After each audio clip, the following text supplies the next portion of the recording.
Well, also, if someone shows up and they're well done.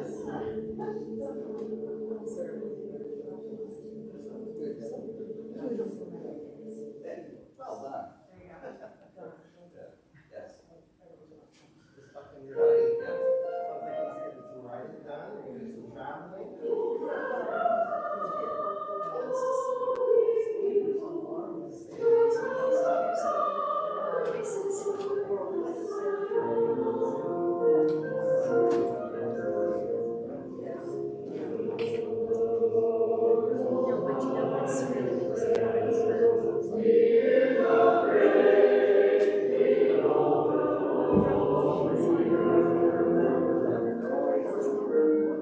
It's hard to choose.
So many of them. Just so you all know, we are streaming on the internet now.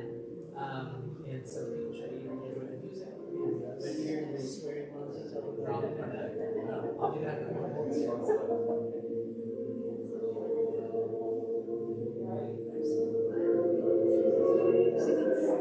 Something was.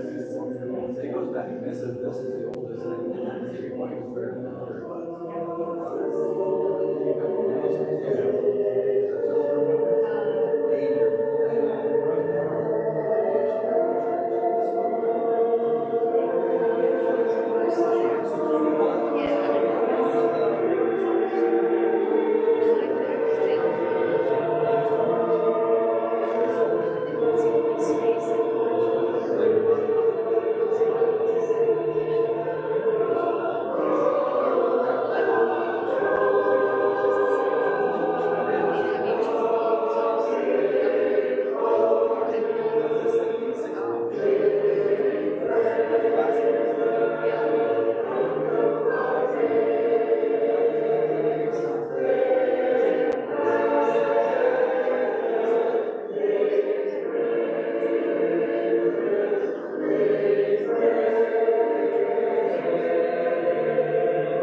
Dr.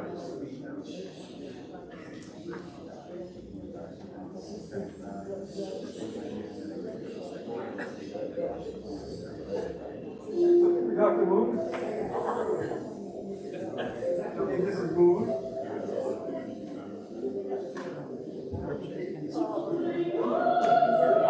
The music is always composed like 5 minutes now. Just like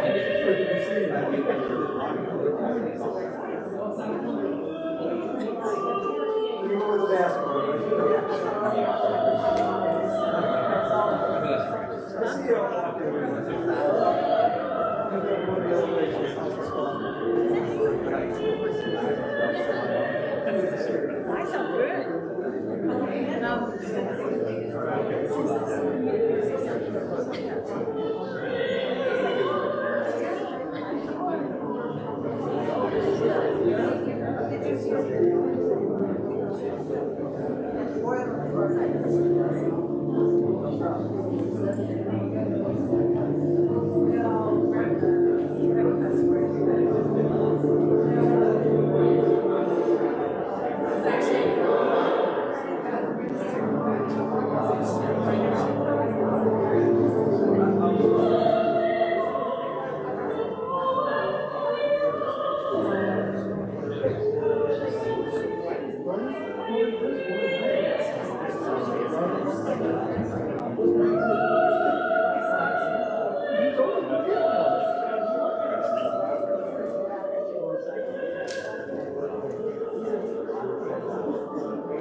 Oh, I love them.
a short moment of prayer. Gracious and holy God, we ask that you bless these good people who have gathered here, both in person and online, to grieve, to remember, to celebrate Audrey Faith Adams. We give you thanks for sharing Audrey with us as long as you were able. We ask that you bring her presence close to us in this space as we honor her, and we give thanks and praise to you for the ways Audrey changed our lives and influenced this world. Hold us while we weep. Sit beside us while we laugh. Bless this time together, that it may echo through eternity until all of us are reunited with you and Audrey once again. Amen. Thank you all for your presence here. My name is Brian Gruen, and I have the honor of being the pastor here at First Congregational Church of Kittery at Kittery Point United Church of Christ. Here we say it's our mission to inspire spiritual growth, to nurture all families, and embrace our wider community. And it's days like today that we really live into that mission statement as we are inspired through our shared love of music and our shared love of Audrey. As we nurture all the families gathered here, we know that so many who are nearest and dearest to Audrey were not necessarily blood relatives, and I'm looking around and seeing so many of you who had such a lifetime of love and memories and experiences together. We celebrate families of all kinds, and we're so glad to have this opportunity to embrace this wider community. This community of Audrey's, this community of ours. Thank you so much for your presence here. And thank you also for honoring our safety precautions. Due to the pandemic, we are limited in what we can do. But we are determined to do all of it as safely as possible. So thank you to those of you at home who are joining us and being safe that way. Thank you to the rest of you who are wearing face masks. There will come a time in the service where we invite folks to share stories of Audrey, and we know that sometimes it can be difficult to be heard through your mask. So if you choose to take off your mask when it's your time to share, we just ask that you come up front where you can be distanced from folks. And we really appreciate all the efforts all of you are taking to be safe and cautious while we have this celebration. On behalf of our Memorial Guild here at our church, we invite you to a short time of refreshments after the service right out here on the lawn. Thank you so much to Donna and to everyone who helped to pull together that effort. We hope that you'll stick around for food and drinks. You'll find restrooms if you need them across the parking lot in the building at the far end in our parish house. We offer a huge thanks this morning to Bill, to Billy, to Wendell, to all of our musicians. Thank you all so much for helping us celebrate Audrey with the music that we know she would so enjoy. Thanks to the efforts of Bill, we were welcomed into the service with Audrey herself playing on the piano. And that's how we'll end the service today as well. As I'm sure Audrey would appreciate. Thank you to Doug and Helen for all the efforts you've made, and thank you for inviting us all in to be a part of this special day. And thank you to Suzanne and Charlotte as well for being here representing our dad. Thank you both so much. Friends, let's begin our service. We'll begin with a scripture reading found in your bulletin. It resonated with me as I was thinking about how to celebrate Audrey and give thanks to God for her. So we are reading from Psalm 100. Make a joyful noise to the Lord, all the earth. Worship the Lord with gladness. Come into his presence with singing. Know that the Lord is God. It is he that made us, and we are his. We are his people and the sheep of his pasture. Enter his gates with thanksgiving and his courts with praise. Give thanks to him. Bless his name. For the Lord is good. His steadfast love endures forever, and his faithfulness to all generations. The word of God for the people of God. Thanks be to God. Thank you. I'm not going to pretend that all of us share a faith or share a theology. Instead, I'm going to try to offer a couple images that might help us to understand we are truly coming from the same place, going to the same place, even if we use different words and concepts to get there. There's a theologian named Marjorie Suhaki, and beloved Marjorie has said that her vision of heaven is a harmony of diversity. And I asked a musician friend of mine several years ago, what does that bring to mind for you? I know that I love the sound of it. Heaven is a harmony of diversity.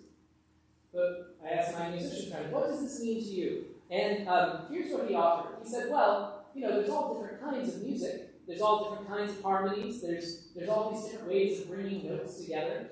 But his reflection was this. The farther apart the keys on a keyboard are, the more easily they resonate. They create a harmony. They sound good together. My friend Billy, will you help us hear just some notes that resonate, that just sound really nice together?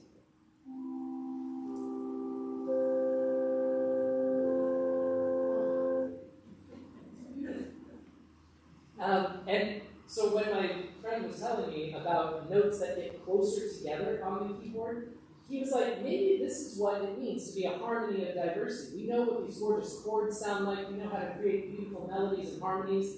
But listen to what happens as the keys on the keyboard get closer and closer together.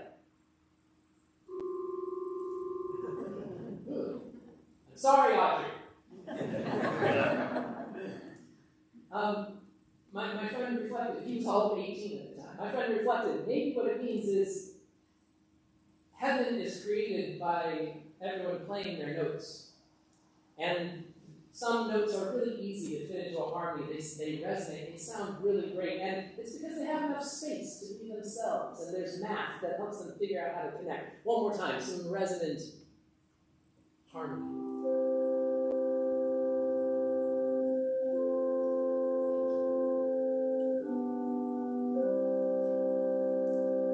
And I won't ask you to play the dissonant ones again, because that was just fun.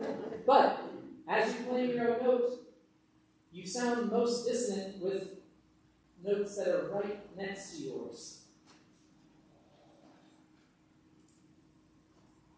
To say that God creates a harmony of diversity, and that's what heaven might be like, it means that whether the notes sound good to our ears or not, God somehow makes them fit by dividing space, by resting, by changing up the beat, bringing in different syncopations.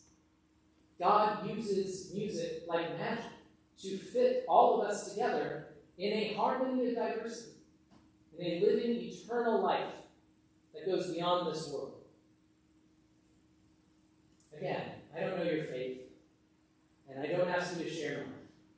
But perhaps for today, at least, while we celebrate Audrey, we can imagine every time a note is rung out on this earth, long after our ears are unable to hear it, perhaps God collects all those notes, all those tunes, all those vibrations that reverberate throughout all the cosmos for all eternity.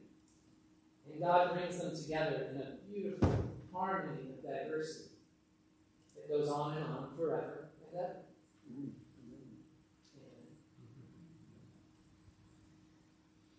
I would like to invite, before I invite anyone up, we are honored to share a reading this morning from Audrey's niece, Beth.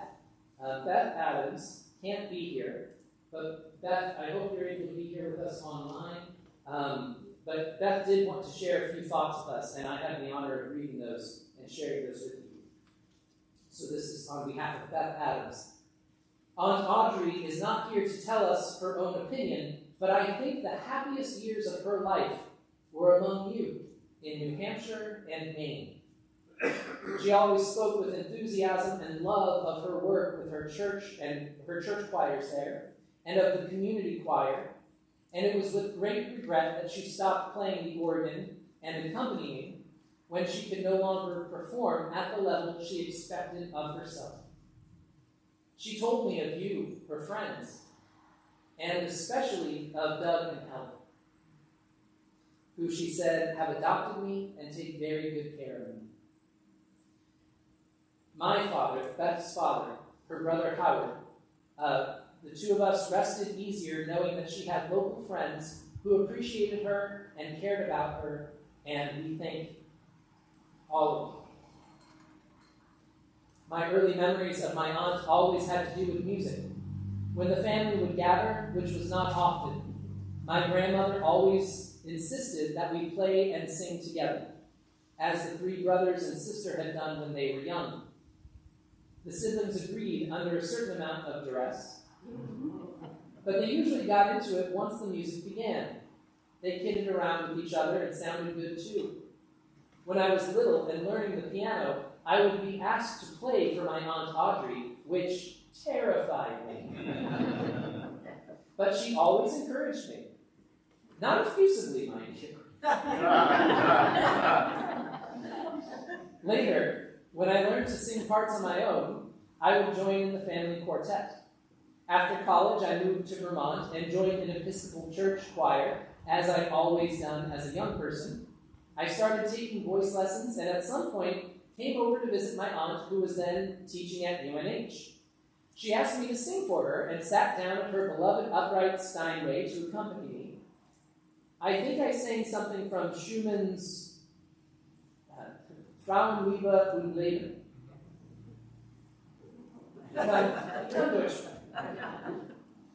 You got kind of on from the classical music. When I finished, she was silent for a moment and then said, "You like these pieces, don't you?" That was not the response I had. "What's wrong?" I asked. "You're not an alto," she said bluntly. "Your teacher has you singing in a very dark tone, and it's not natural for you.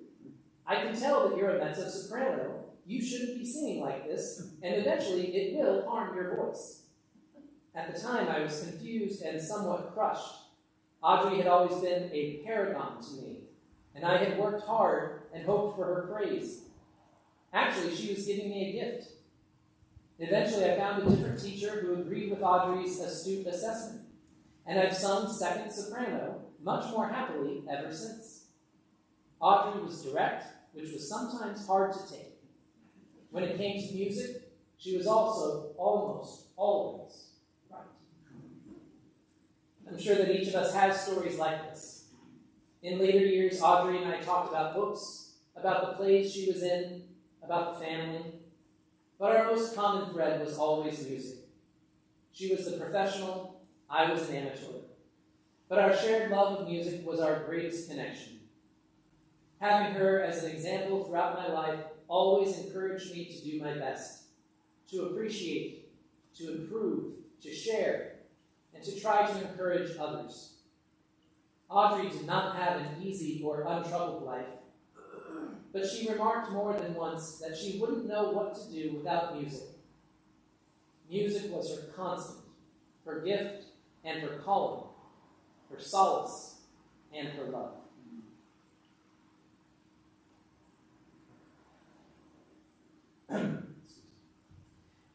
As we plan an appropriate time for a committal service, Audrey's ashes are at my father's house. He told me the other day, "Audrey is right here, right near the piano. When I pass by, I pat the box and say, 'Well, Audrey, we sang a lot of duets together.' I hope it is a comfort to all of you to know that she has gone home, her mortal remains to rest with her family, and her soul to God. Her middle name was Faith, and I think she always kept her faith in God and in an eventual homecoming. For those of us who remain, may her memory be a blessing that encourage us to continue to make music together to the best of our ability and see it as the great gift that it is throughout all of our lives." That happens.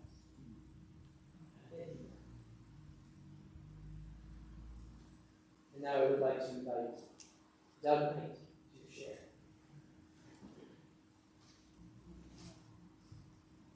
Thank you, sir. Unscripted preamble. My heart tells me that there's no better place I'd rather be here among the people who care and love God.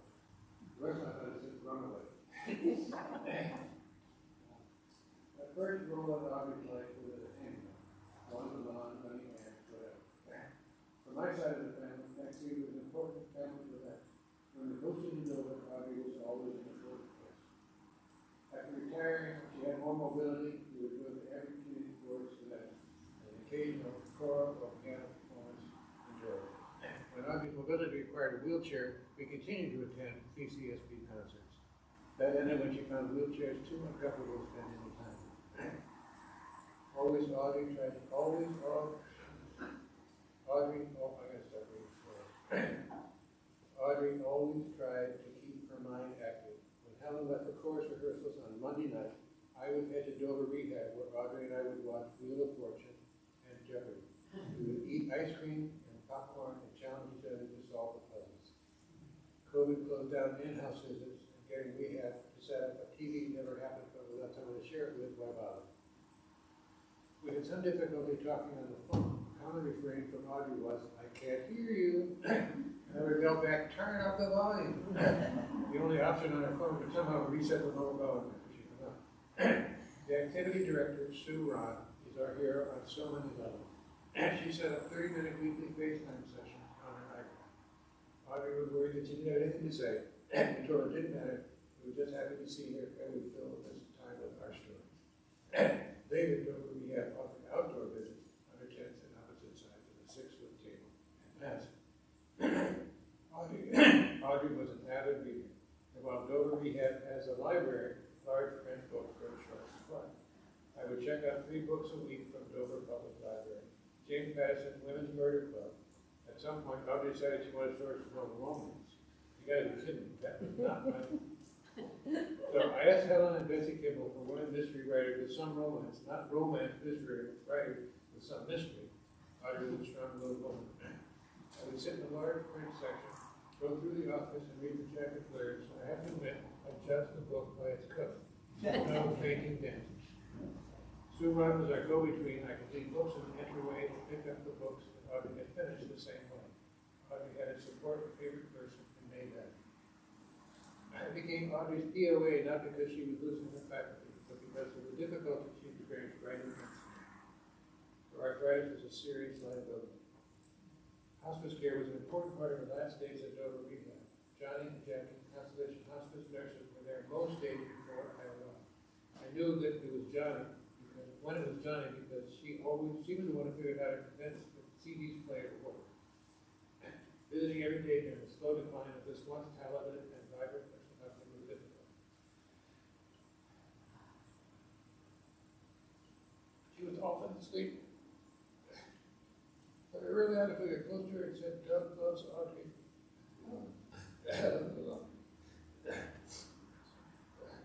Her eyes were open enough to let us know she was still with us.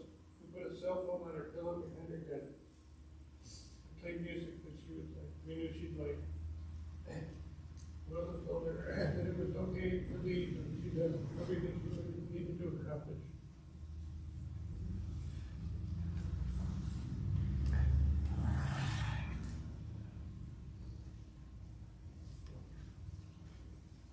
Thank you, Doug.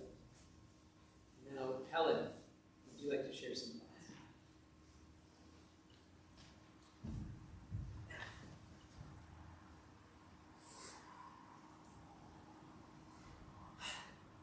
Some of you know how I met Audrey.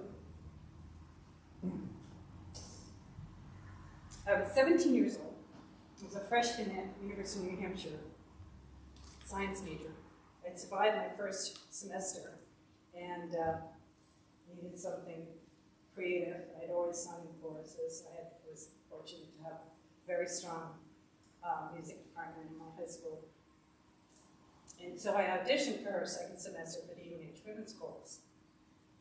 I am not a singer, and yet I had to sing a little piece in one of the little music rooms at UNH, and I was very nervous. And luckily for me, she did take me. And so that's really how our relationship began. I sang with her for 7 semesters. And it was really glorious. It was wonderful to be in a women's chorus. At that time, that was new for me. I had sung alto and tenor in high school. And so when I graduated in 1981, I didn't see her, professors, you don't see them anymore. typically. And so the tables turned several years later, in 1988. I was directing a show at Generic Theatre called Talking With by Jane Martin. And who should come to audition but Audrey. And I'm going to share a section of the play. Talking With is a series of monologues for women. And Audrey was cast as in a piece called Lips. The thing that's interesting about theater or music or anything else that involves hard work and passion and working together is that it was really family. This is really what family means to me. We immigrated from England, so I don't have any relatives in the United States other than my immediate family. And so when I joined Generic Theatre in 1981, those people became my family. Extended family, along with many people I've served for so many years. And that's really how Audrey sort of became part of the family, especially having known her since 17, so she has been a person in my life for many, many years.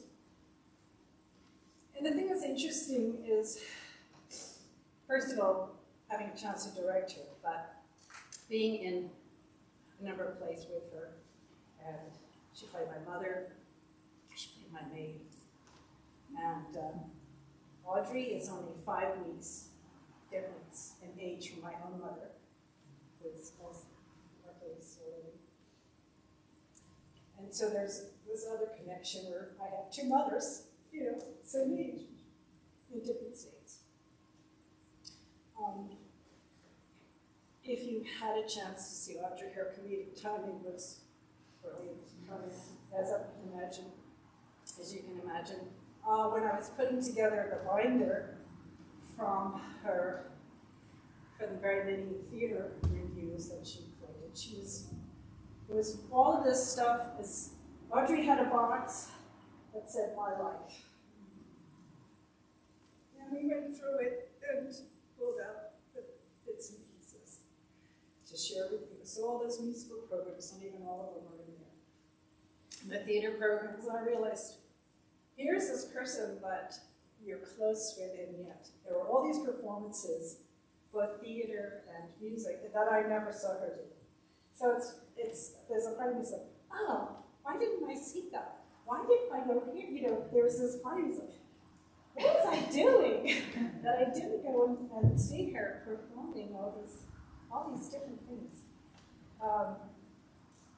So after performing with her for a number of years in theater, it was when she became our accompanist with the Community Course of South Berwick that this other sort of cycle happened again, a different relationship, but still involving performing and working together.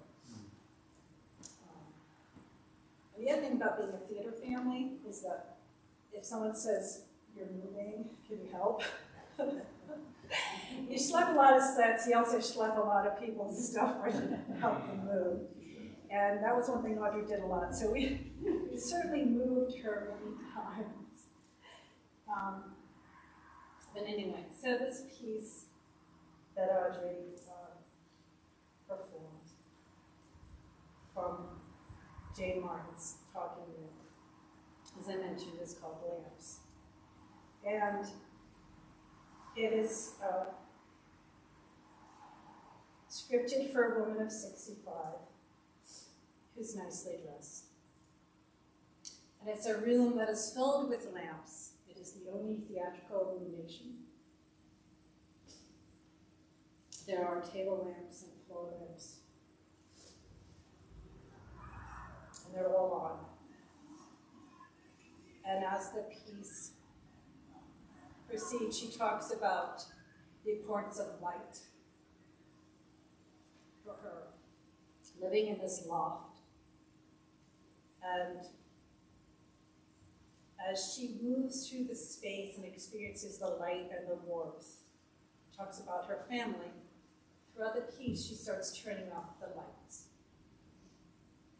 Until the very end, when there is a single lamp remaining.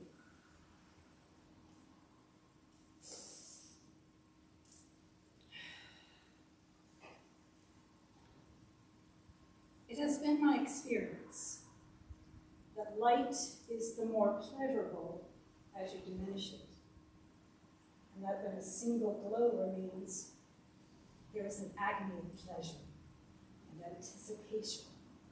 While we wait for the moment, it will be extinguished. It is ever so lovely, ever, ever so.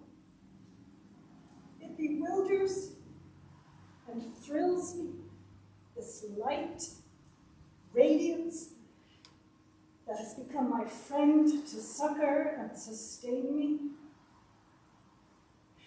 The warmth, the fascination of the waiting, and finally, of course.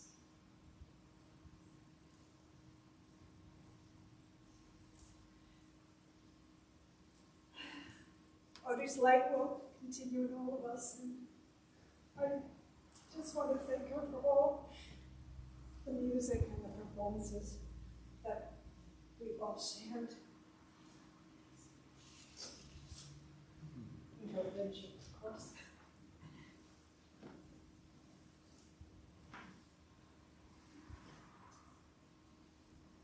Thank you, Colin. I'd like to invite up Sarah, who is a member of our church and a dear friend of Audrey's, and she's going to share some of her experiences with Audrey.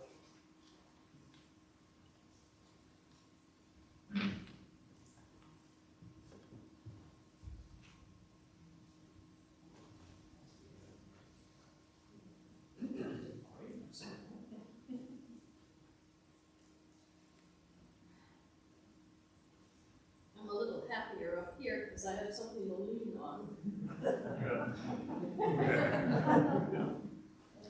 I would like to speak to the professionalism of Audrey. I met her when she came here to be the organist and choir director, and I was the church secretary. She and the minister were quite a team. They met frequently, and they worked hard on worship services together, particularly the lectionary readings. So they'd figure out what he was going to preach from, or he would choose what he was going to preach from, and then she would pick up some of the other things that could be sung as an introit or a particular anthem that would fit the theme. Later in the week, she would call me and tell me very carefully the names of each piece for the bulletin and the author. And we got along very well. Well, one week, I was a little short of space in the bulletin. So I abbreviated Ralph Vaughan Williams as R.V. Williams.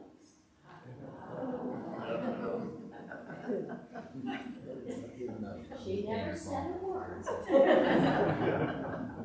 But from then on, she would leave a piece of paper on my typewriter with the names all spelled out exactly as she wanted to see them.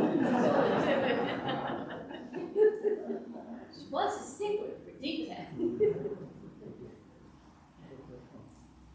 I used to marvel at how perfectly suited her talents and her career were.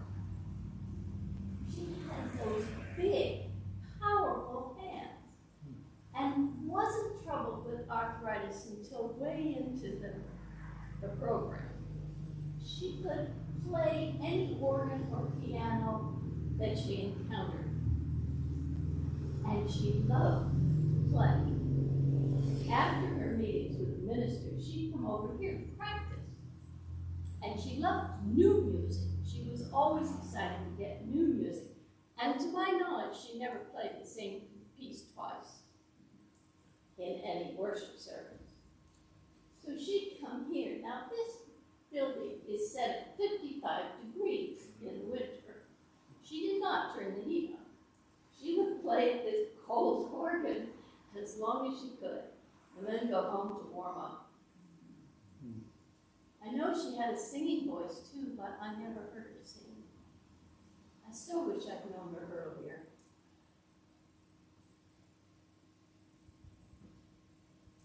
She was excellent at choosing music that we would sing. She could be scathing about some of the new music that was being used, but she would choose good new music that would suit our voices. And it was great. And we strove to sound our very, very best at the Epiphany concert that we had here in Kittery, where the church choirs come together to sing two of their favorite Christmas songs. Audrey was a hard act to follow. She was also kind of hard to talk to. And since you all knew her so well, I'm going to share a little conversation we did have because we are all interested in her life. She grew up, I believe, in Brooklyn, right? New York? She was born in Brooklyn. She grew up in, they moved around it. Her father was a minister, so they moved around in New York. Yes. Her father was a minister, so she grew up in the faith and was so comfortable with church and church people. She did say that the kids would all be given a nickel to go get an ice cream cone. And they'd run down to the corner store and she always had vanilla. I used to tease her about that. Vanilla is, in my opinion, a non-flavor.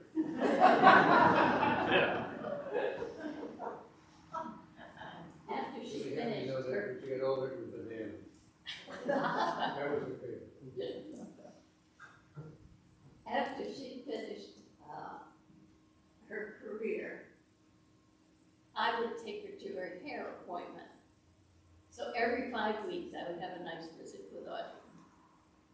But it was hard to get her to talk. But occasionally, I could get her to talk about her childhood. And once I got her to talk about her husband. She was married to Vladimir Avsky, who was Russian but grew up in Shanghai, a very exotic past. And he was a pianist. And when he came to this country, he had a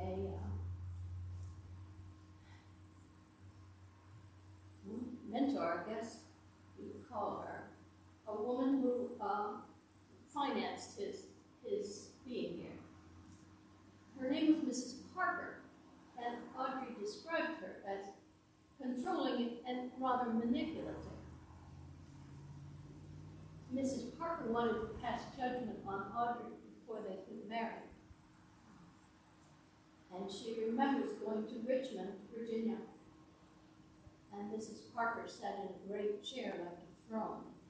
And Audrey was presented and had a kiss her on the cheek.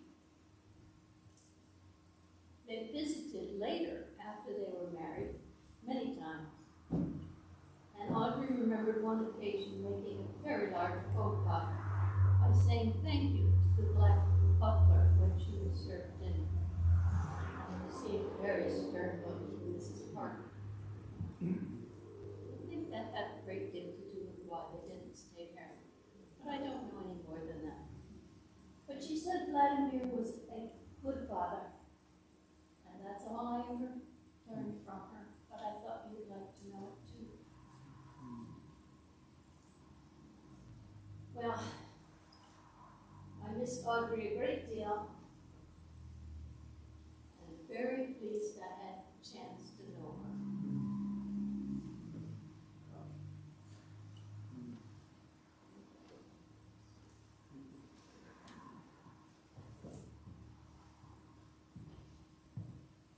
Thank you, Sarah.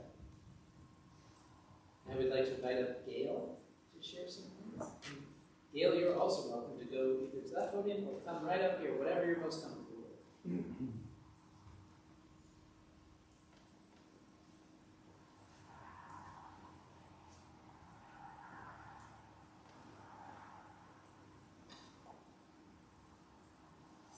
got to know Audrey late in her life, but I knew of her long before I got to know her. Back in the early 90s, I was singing at a chorus in Durham that was directed by the person who had replaced Audrey when Audrey left UNH. And her name was Meredith Jones. Unfortunately, her time at UNH was also short. She had the audacity to marry another faculty member. And at that time, and mind you, this is the 1980s, but for women in academic positions, it was like entering a convent. And if you married a faculty member, even though she was in the College of Liberal Arts, he was in the sciences, one of you had to go. And of course, it was always the woman, because her salary would be lower. So, I think it was my first or second year with this course that Meredith Jones was conducting in Durham, Seacoast Singers. We did Haydn's Creation, and we had professional soloists, and Audrey was the alto organetto soloist. And all I knew of her was that she had been voice teacher at UNH. And the first time I heard her was in a dress rehearsal the day before the concert. And I was amazed by this voice. I mean, this was a fairly frail, even then, thin woman. And she had a big, beautiful, melodious voice. And then I just lost track of her. Occasionally Meredith and I would attend concerts of other choruses, and Audrey would come along. And she always had something witty to say. She did have a good sense of comedic timing.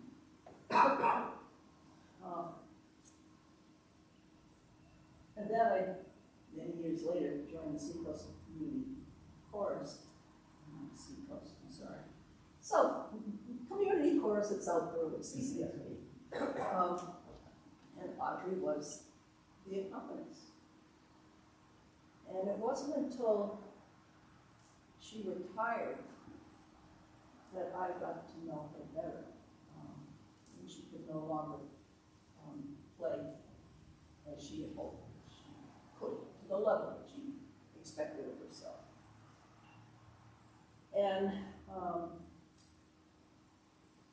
one of the many moves that she made that often Doug helped her with was to, well, it wasn't really assisted living, it was a nursing home, Harmony Homes in Newmarket.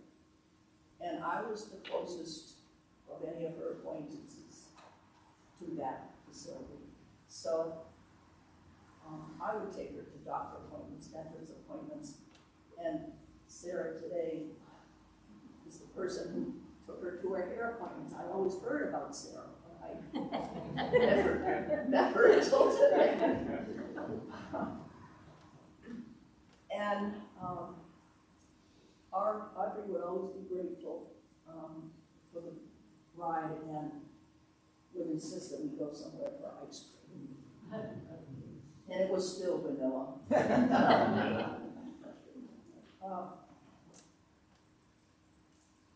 And it was in helping her get into my car, and she was using a walker then, that I realized the level of pain that she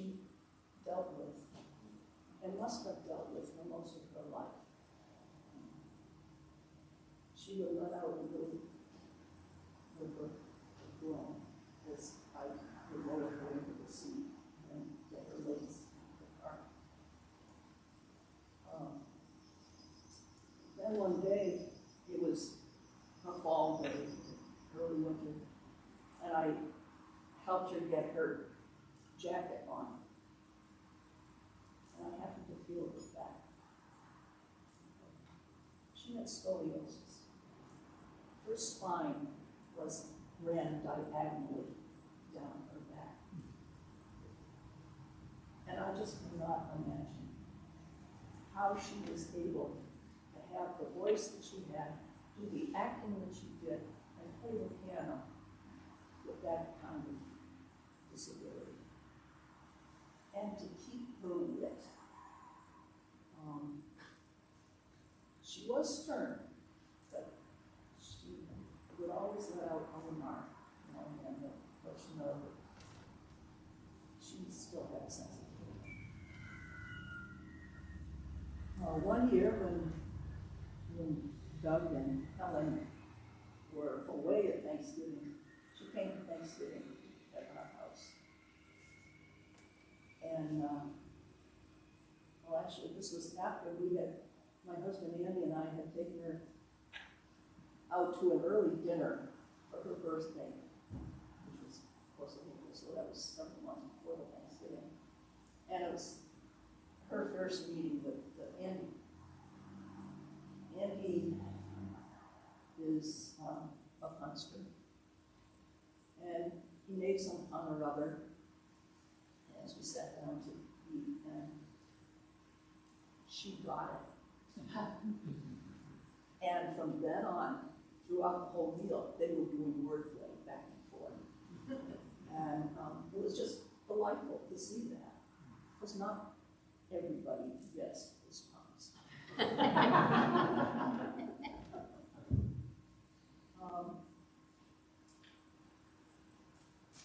I didn't get to know much about Audrey's life. She didn't talk much in the car. She did tell me that she had been married. That part of the reason for the dissolution of marriage was that he was a drinker. And that time that we took her out to dinner for her birthday, when the waitress came to get the cocktail order, and Andy and I ordered drinks, and we asked Audrey, she said, oh, it's been so many years since I've had a cocktail. And we said, well, it's your birthday, go ahead, you're not going to be driving. And so she had a vodka time. Well, as much as she enjoyed it, that was a big mistake. To get her out of the restaurant, and there were stairs, it was not very handicap accessible. She said, don't ever let me do that again.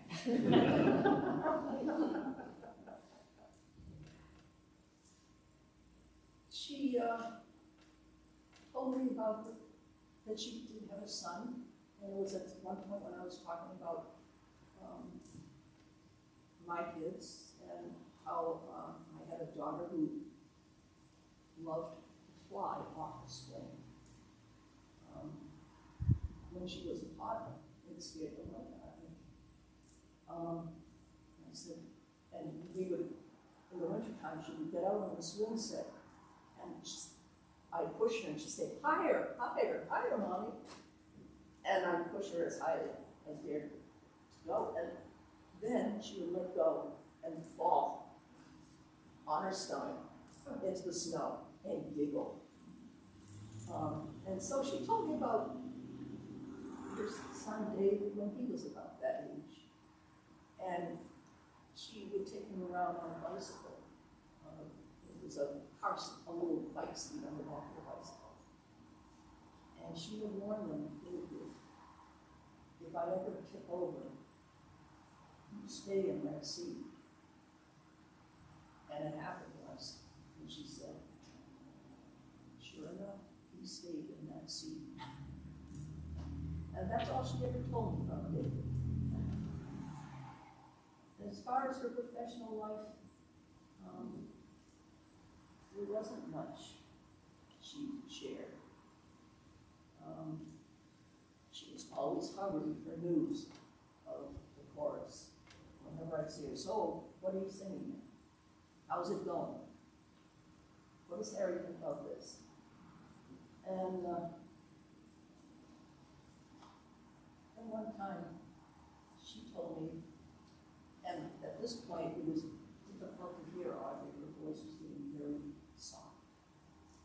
And when I was driving, she would be talking straight ahead, and I really couldn't lean over well enough to hear everything she was saying. But she told me about soloing, having a solo when Robert Shaw was directing. Now, whether this was at Syracuse or at Union, I don't know, but he came to whatever the institution where she was enrolled, and she was a soloist in a major play, and I didn't catch the name. She said at the dress rehearsal, he didn't say a thing about my solo.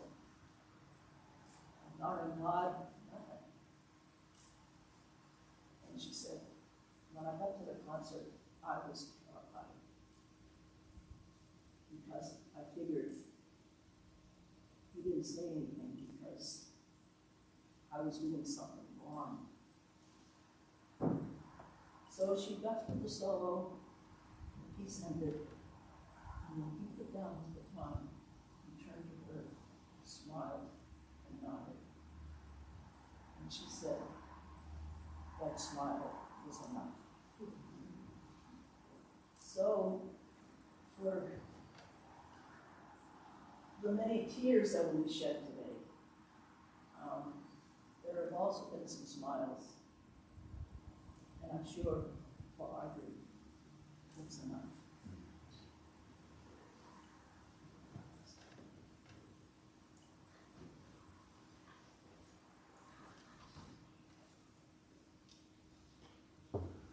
Thank you, Gail.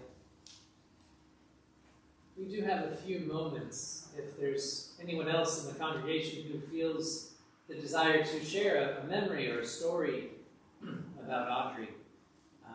And I'll remind you that there's an opportunity right afterwards to go and enjoy food and drink together and continue sharing your stories. But in this space, what are the stories or memories that anyone else feels the need to share out loud?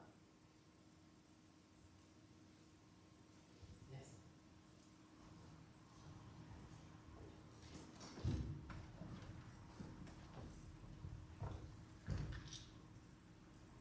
Hello, I'm Richard DeMario, and I had a very brief experience with Audrey. I was involved in a couple of plays with her, and peripherally, Viral Damage, and then Eleemosynary, is that how you say it? Well, I always remember that play. Now, I haven't seen Audrey much over the years, but I always remember that play, and I always knew that Doug and Helen were involved in her care. She was wonderful in the play. She played Helen's mother. It was a wonderful play. Helen, Audrey Warren, wonderful. I don't remember the third one. But anyway, that play always stuck in my mind, and her performance always stuck in my mind. And then I hadn't seen her for years. And one day I'm at the Players' Ring, and it was right before the show started. This must be 10, 15 years ago. And I'm chatting with the person I'm sitting with, and all of a sudden I hear, shh. You be quiet.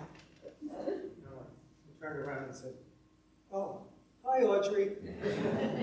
And that's the last time I saw her.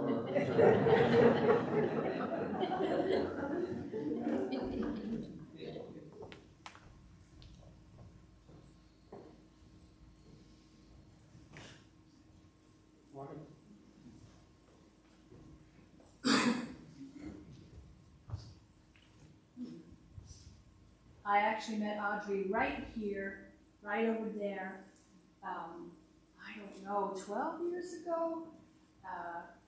Harry was doing The Messiah, Part 2 and 3 with the community chorus at South Berwick, and his usual soprano soloist was not well, so Audrey auditioned me to see if I could sing. And I didn't know enough about her to be scared. So she said, yes, you're good. And at the time I didn't know that what a big deal that was, because I'm like, yeah, sure, I'm good. But she was good. And I've never, we did a Schumann piece together, Schumann, Liederkreis, Opus 47, I believe. And from my point of view, it's hard because there's a lot of notes for the pianist, and the keys are all sharp. They're all sharp keys. And I know how to read the flat keys because that's when I usually sing it. So I'm like, well, you are good. You can read the sharp keys. But I've never, she just had it right under her hands. And this is very challenging music, but she was with me, I was with her, and it's a type of feeling that it's an honor to be able to experience, to work with such a fine musician on such fine music, and that's one of my treasures.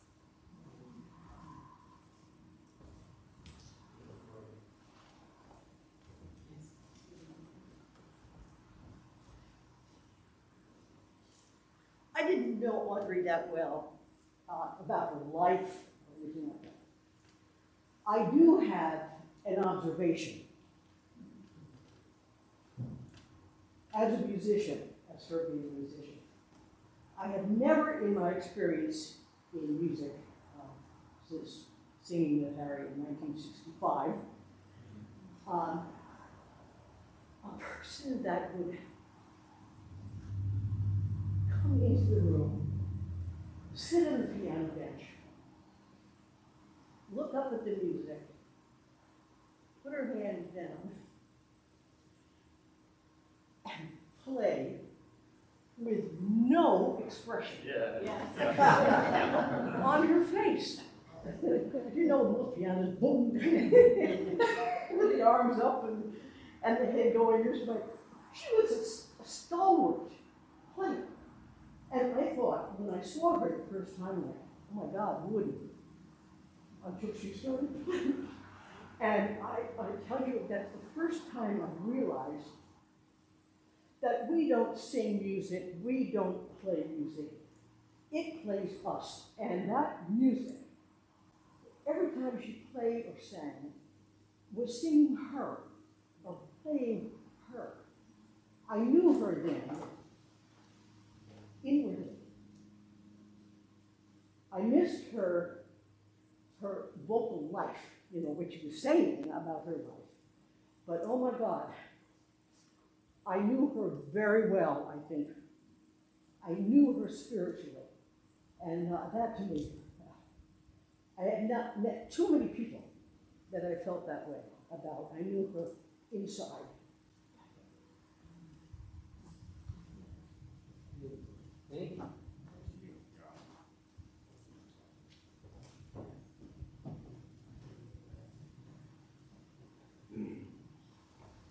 Dave Webster. I met Audrey in CCSB.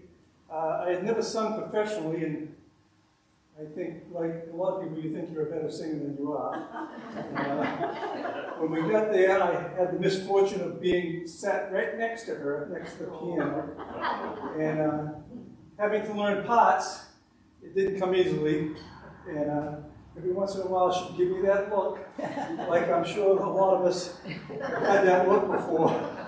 And later on, I teased her about it. She said, no, I never, ever did that to you. But I visited her a number of times over the Dover Rehabilitation Center over the years, and it was a very, very lonely life for her over there. She didn't have any family around. All she had was a few friends that she really had in this community. But I did know her religious convictions. I knew about her father and grandfather that were pastors, and she had quite a lot of ministers in her life, and I knew she was spiritual. And I knew she was looking forward to going to heaven, and I always felt very sorry for her being there. And towards the end, with COVID and everything, it was very, very lonely for her. So I don't really want us to be sad that she's not here anymore. She's in the kingdom of heaven with God and Jesus, and she has got no more pain anymore, and she's with all her family. So I would celebrate this day with Audrey being in heaven. Thank you.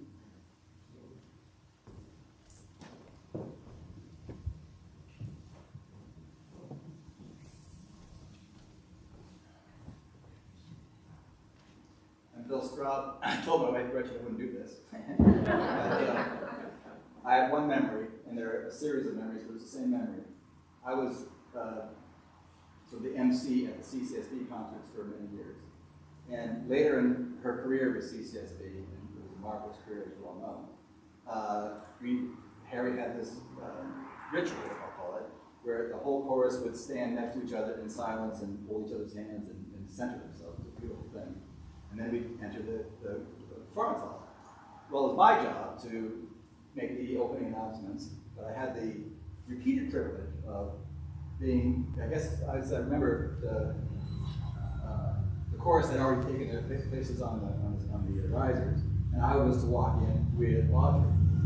So I had the privilege of a beautiful walk, and she always held my arm, and she squeezed it, and she gave me a really nice look, and it happened like 8 times with one.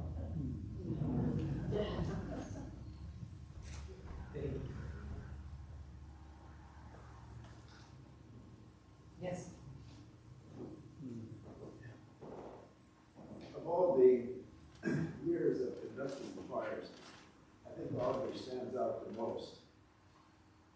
But one thing about Audrey, it was sort of kind of scary in a way. Because she got to know me, and she knew how I worked with the literature that I picked when we had rehearsals and when we did performances. So when we get ready to do a rehearsal, for instance, or even a performance, she'd give the pitch in the piano before I said anything.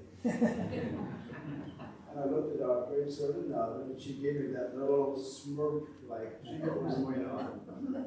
But I remember her as being one of the most phenomenal accompanist, pianist accompanist, of my whole career. And it's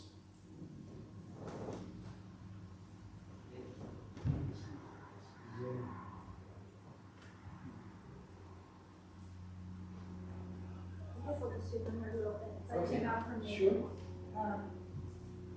Stacy talked about this chorus rehearsal recently. As we all know, Audrey had perfect pitch, which, as Dave mentioned, often led her to giving us the look. Well, as Stacy was saying it, as we all would remember what Carrie was talking about, those opening pitches, but when you were wrong, she would repeatedly hit a key. Hello, can you hear it? No. Without, of course, actually speaking. I'm sure we all have that memory in our head too. Thank you all. Again, in a moment you all will be able to gather outside and continue sharing stories and memories and laughter and tears if necessary. Thank you all so much for being here. We're going to offer a prayer of commendation where we are dedicating Audrey's spirit, excuse me, turning over all responsibility for Audrey over to God, who has already received her. After that prayer, I'll be offering a short benediction written by Molly Moon, actually a very gorgeous prayer that we wanted to end with. And then there's going to be some very special music happening, but we know that not everyone is comfortable with the same things right now. So after the benediction, anyone who desires to can stand up and leave. And I invite you to stand as close to that door or those windows as you can, because you won't want to miss this gorgeous music that these special singers have put together that our friend Wendell is directing and Billy is playing for as a tribute to Audrey. And then the final music you'll hear before the end of our service will be a postlude of Audrey herself playing Claire Gillian. So that is what is about now. So just wanted everyone to be on the same page about those things. So friends, please join me in a short time of prayer as we as we commend Audrey's spirit to our God.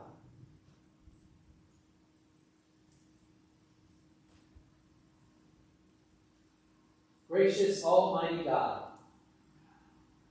we commend to you the spirit of Audrey Faith Adams, your beloved daughter, a lamb of your own flock, a sinner of your own redeeming.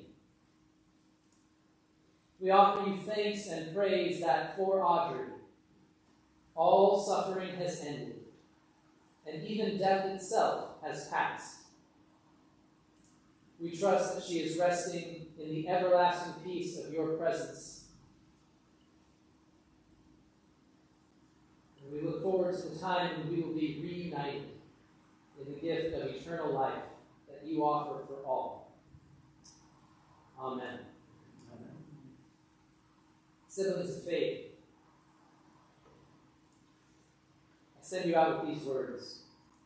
O God, whom saints and angels delight to worship in heaven, be ever present with your servants who seek through art and music to perfect the praises offered by your people on earth, and grant to them even now glimpses of your beauty. Make them worthy at length to behold it unveiled forevermore. Amen. If you feel the need to leave, you are welcome to do so. We invite Wendell and our musicians to prepare to sing.